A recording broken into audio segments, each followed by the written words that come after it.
Hey, welcome back to The Past is Alive. Thank you for tuning in. Hope you guys all had a good weekend.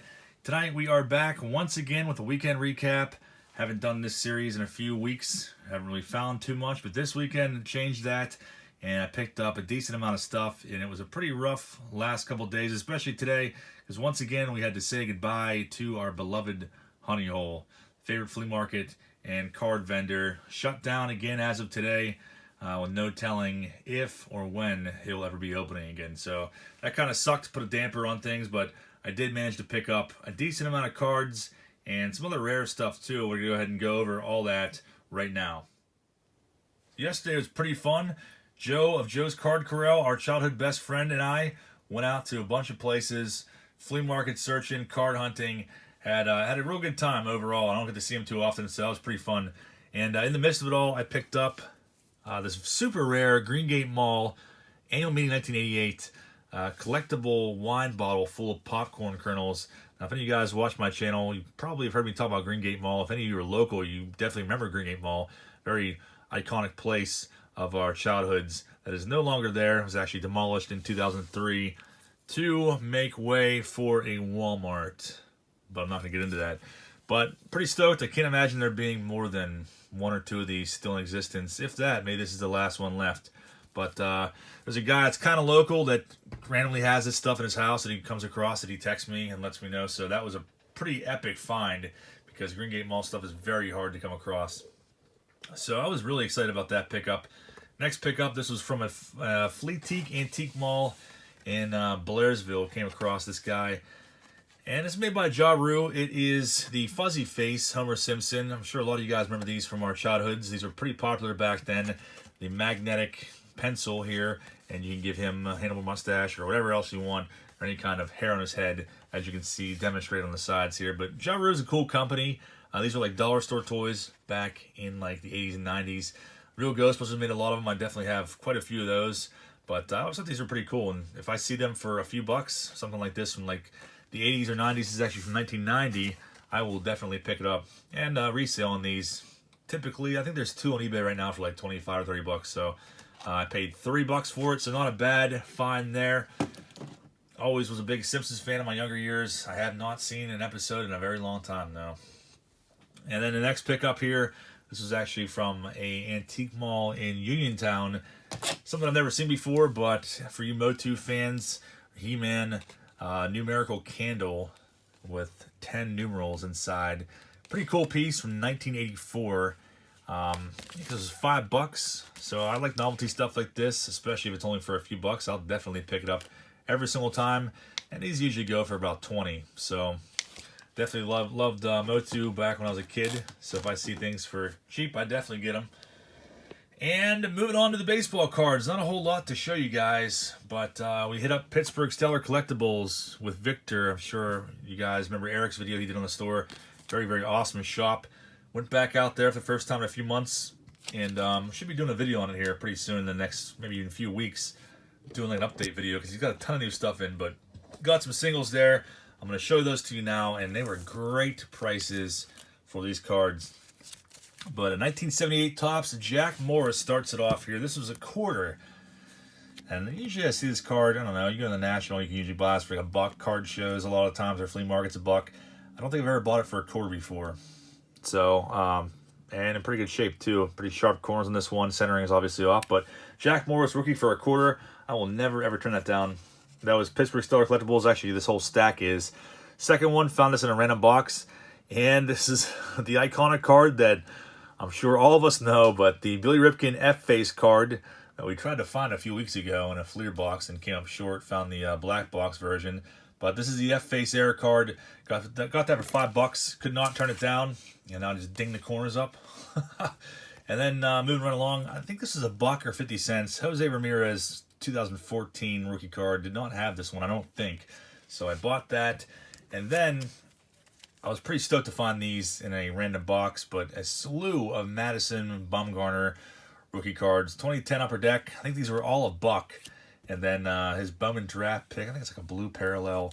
Regular Bowman Draft from 2010. Another Bowman Draft. These newer cards drive me nuts. So this is like regular Bowman, I guess. and then his Bone Platinum from 2010, and then his 2010 Tops. I picked up 2 of those because for $1 I definitely could not beat it. Didn't have any of those at all, so pretty stoked. And then Carlos Correa, his 2015 Tops Update, rookie debut. Never saw that one. Had to get that for $1. And then his regular Tops Update from 2015.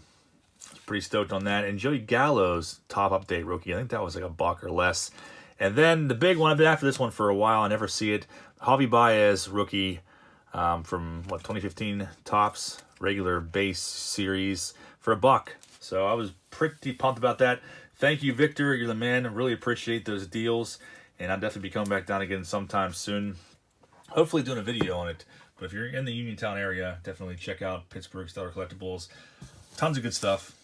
And then also at Pittsburgh Stellar, I don't know, anytime I see these I have to get them, especially if they're for a good price. But 2004 Tops, Series 1 Blaster Box, 10 packs, plus 1 extra pack. I don't know if I'll rip these at some point on a rainy day or send them off to people or whatever. But the Yadi Molina rookie card can be found in there in Series 1. So that's a cool chase card to go after. Victor just threw in this box of 91 Stadium Club, Series 2. Best card in here, obviously, the Bagwell rookie card. $5 for 91 Stadium Club is definitely a great deal. I think so, even though the cards probably are all bricked up and, I don't know, more than likely you'll have severe paper loss, and if you do pull a Bagwell, it's going to be ruined. So, but for $5 anyways, I'll try my luck. I don't know if we'll open those or send them off, whatever we'll do, but I can't turn down wax boxes and old boxes for $5 ever. Some more singles here. I told you it's going to be a short video. I don't have much left to show you, but honey hole pickups, the last honey hole pickups. This is it. No more honey hole, which is very depressing. It sucks. My go-to spot on the weekend is now gone. So I was so stoked I came across this yesterday. This is one I've had on my list for a little while now, and I never ever see it. And just randomly went in there in the showcase, and it was in there. The Ted Simmons 1971 rookie card. And, I mean, it's not in the best condition. The 71s are definitely very tough because of the black border. But this card has definitely gone up significantly in the last couple months since he's gotten the Hall of Fame. So for $5, I had to pick that one up for my rookie card collection. And then I picked up another Joe Carter 84 Don Russ. I love the 84 Don Russ set. I've always liked this card too, and I never owned it until like last year. So for $3, I will buy it every single time. So pretty cool. Joe Carter rookie, and then another one from 84 Don Russ, one that I've never seen before. Ron Darling rookie, but it is the no number on the back. So I think, I don't know what the actual odds of pulling something like this are or how common they are, but one I've never seen before. So the Darling Era card is pretty sick. And then you may have seen I picked up one of these, like, I don't know, last weekend or 2 weekends ago. We gave it away, but I picked up another one because I thought it was a pretty cool set. And kind of obscure product here, 96 SP, the like All-Star preview pack for the All-Star game with the emblem on it. I gave one of these away recently, so I figured I'd buy another one. I don't think there's any listed on eBay even at all, so not sure how hard they are to come by, but I figure pick that one up. And then another set here. I think this is $5. 93 Leaf, the rookies. I see a lot of prospects that kind of fizzled out here. Chipper on top, though, definitely the best card in the set. Still a nice one. Very early on in his career. JT Snow was a huge one back then. Nigel Wilson. Who can forget the Nigel Wilson craze back in the early 90s? And then the other big one in here, Tim Salmon. Not in the Hall of Fame, probably never will be, but still had a solid career. Tim Wakefield also, big personal favorite of mine in the early 90s. Also Eric's too, I want to say. Will Cordero and Kevin Young. Used to like Kevin Young a lot too with the Buccos. So picked that up for $5. Thought that was pretty cool. Like these smaller little insert sets. And then 94 Mickey Mantle long shot set. I haven't even opened this up yet.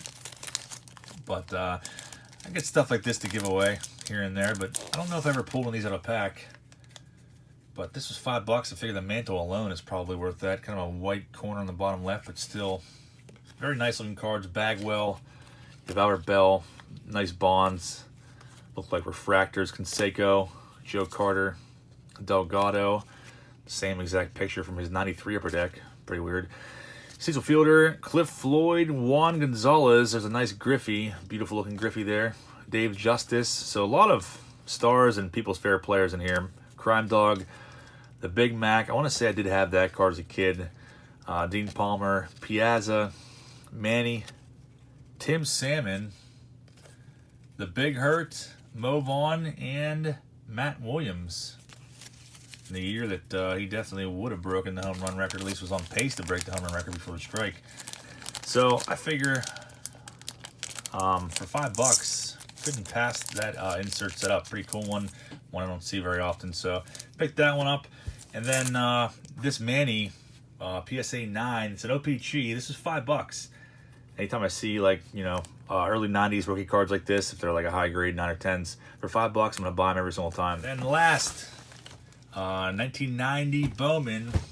Definitely an overproduced set, but ones that I've always liked. This is backwards. Rack packs, though. I feel like you don't really ever see 90 Bowman rack packs too often, so couldn't turn this down. Frank Thomas rookie card could be found there, and other ones, as you all know. But anytime I see stuff like that, I definitely will pick it up because I feel like it's not very common these days. And then the Honey Hole dealer threw in some of these random cereal packs from 2002. I'm sure some of you guys probably remember pulling these out of cereal boxes. Ichiro, but 2 cards per pack, nothing major. Probably have no value to him, but that's still cool. He always hooks me up and throws in stuff and whatnot here and there, so it's going to be sad to see him go, but he said he still will keep in touch and meet up with me here and there. But that's it for the weekend recap. Thank you guys for watching. I appreciate it. Might have a live auction for you tomorrow. If not, then I will see you on Tuesday because we are doing Turn Back the Clock Tuesday with a box of 2000 metal. So that'll be pretty fun. I've never opened those before, so it'll be a good time to take a look at those for the first time. That's it for tonight. Enjoy the rest of your weekend, guys, and I'll see you all very soon.